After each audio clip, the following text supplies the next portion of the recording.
Jofra আর্চারের সঙ্গে বাকবিতণ্ডায় যেন তেতে উঠলেন স্টিভেন স্মিথ।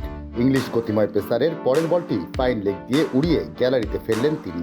আর পরের ওভারে গ্যাস অ্যাটকিনসনকে ছক্কায় উড়িয়ে জয় নিশ্চিত করে হুঙ্কার ছুড়লেন অস্ট্রেলিয়ার ভারপ্রাপ্ত অধিনায়ক। ব্যাটিং বোলিংয়ের পাশাপাশি শরীরী ভাষায়ও ইংলিশদের গুঁড়িয়ে সিরিজে আরও এগিয়ে গেল স্বাগতিকরা। পার্থ টেস্টে 2 দিনেই জয় তুলে নেওয়া অস্ট্রেলিয়া দ্বিতীয় ম্যাচ জিতল চতুর্থ দিনে। ব্রিসবেনে গোলাপি বলের টেস্টে 8 উইকেটের জয়ে অ্যাশেজে 2-0 এগিয়ে গেল তারা। বড় জয়ের ভিতটা আগের দিনই গড়ে ফেলেছিল অস্ট্রেলিয়া। অজি বোলারদের তোপের মুখে একটা সময় তো ইনিংস ব্যবধানে পরাজয়ের শঙ্কায় পড়েছিল ইংল্যান্ড।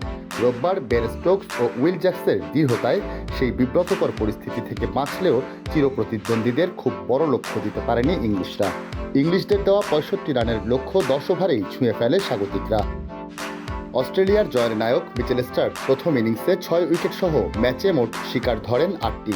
সঙ্গে প্রথম ইনিংসে 77 রানের ইনিংস খেলেন অভিজ্ঞ ক্রিকেটার। পার্থেও ইংলিশ ব্যাটিংয়ে ধস নামিয়ে ম্যাচ সেরা হয়েছিলেন তিনি।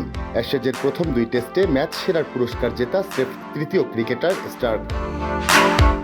এই জয়ে অবদান কম নয় দ্বিতীয় ইনিংসে 42 রানে 5টি সহ ম্যাচে 6 উইকেট নেওয়া মাইকেল নিসারের। ক্যারিয়ারের তৃতীয় টেস্ট খেলতে নেমে প্রথমবারের মতো ইনিংসে 5 উইকেটের স্বাদ পেলেন তিনি, সেটাও আবার নিজের ঘরের মাঠ ব্রিসবেনে।